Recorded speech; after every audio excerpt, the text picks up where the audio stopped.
seguimos con Felipe Mujica, que está de cumpleaños. Ya se lo celebramos, con bromas y alegría, y volvemos a la tortura. Fíjate, María Elvira Salazar, en un arrebato de soberbia, dice el festín que se van a dar las empresas petroleras norteamericanas con Venezuela. En Venezuela hay, me decía alguien experto, fíjate, que lo que hay en la faja, que se dice que son 300 millones, se ha descubierto que es más, que puede ser el doble.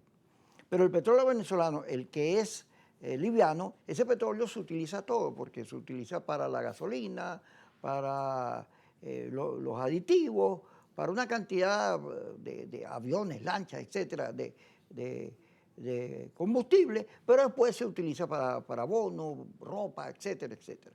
Pero, y ese petróleo en Venezuela hay bastante, casi toda la estructura de bombas, Citgo y otras más, utilizan ese tipo de petróleo, porque no solo está cercano, Venezuela había sido un proveedor permanente, sino que es muy utilizable. El otro petróleo es complejo. Los Estados Unidos, para evitar que el petróleo suba, en la guerra del Medio Oriente, todos los días le inyectan petróleo de sus reservas, y las reservas van disminuyendo y ya comenzaron a prender las alarmas. Se dice que el mismo Trump, ¿te acuerdas? Cuando inició la campaña electoral en Texas, dijo, a propósito de Guaidó, dijo, yo quiero ese petróleo. Lo he apoyado a Guaidó porque lo dijo él, no lo dije yo. Entonces, fíjate, el tema petrolero pareciera ser el fondo de lo que está allí. Pero Trump un día dice que el gobierno es narcotraficante, terrorista, cartel de los soles, pero...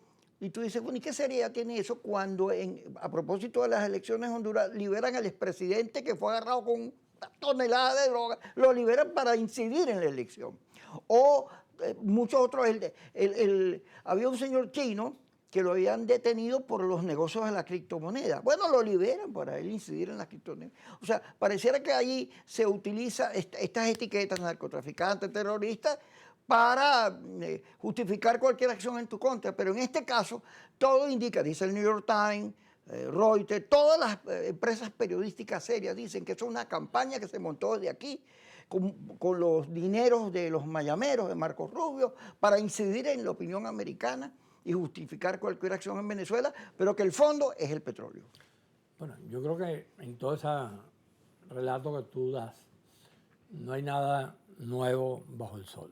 Si tú, por ejemplo, para empezar por el inicio, cuando Venezuela producía 3 millones y tanto, creo que 3 millones y medio de barriles diarios, el principal consumidor de petróleo era los Estados Unidos, que se llevaban, de acuerdo con los números de aquella época, el 75% de ese consumo. Eso después, bueno, fue ocurriendo todo lo que fue ocurriendo con las empresas petroleras, con el problema de las sanciones, con las medidas, y paulatinamente fueron pasando dos cosas. Se fue cayendo la industria petrolera venezolana, que en este momento, de acuerdo con la última información, produce 1.010.000 barriles diarios, más o menos, y el 75% ahora no se lo llevan los Estados Unidos, se lo llevan los chinos. Entonces, por supuesto, imagínate de lo que estamos hablando, en términos de cómo han salido perjudicados en eso. Entonces, ¿qué pasa además de eso?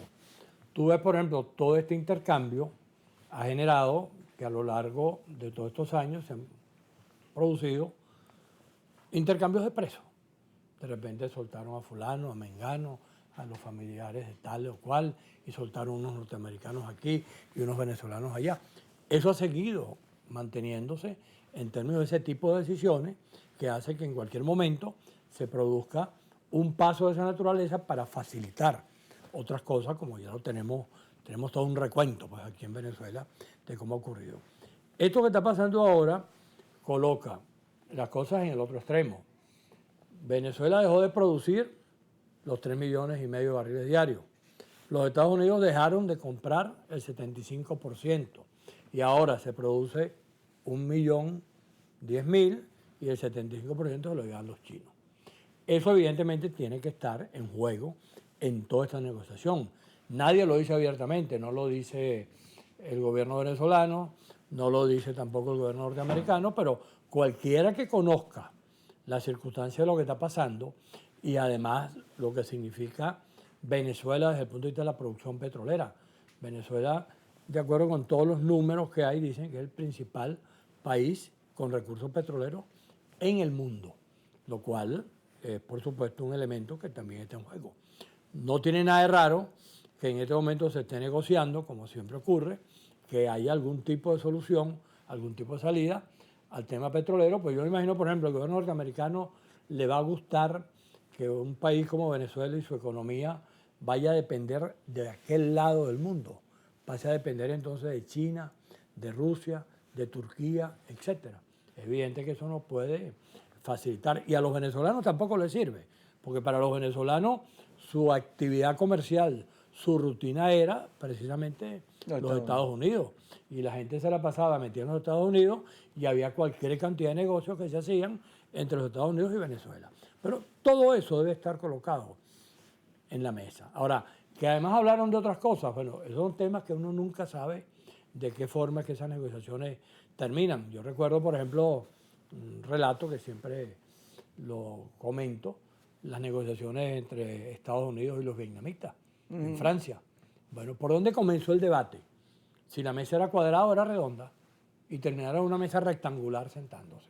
Y a partir de haber acordado la mesa rectangular, es cuando comenzaron las negociaciones verdaderas. Bueno, comenzaron a ponerse de acuerdo en cosas. Exacto, pero primero pusieron de acuerdo en cómo era la mesa. La mesa redonda no les gustaba, la mesa cuadrada tampoco, entonces una mesa rectangular.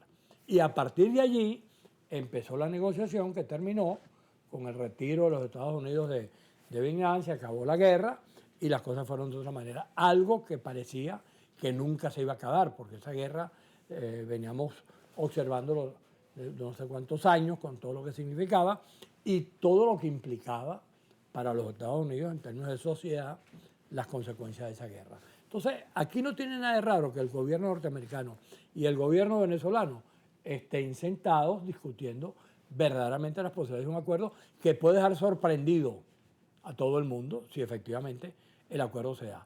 ¿Qué es lo que nos conviene? Una salida negociada y una salida pacífica.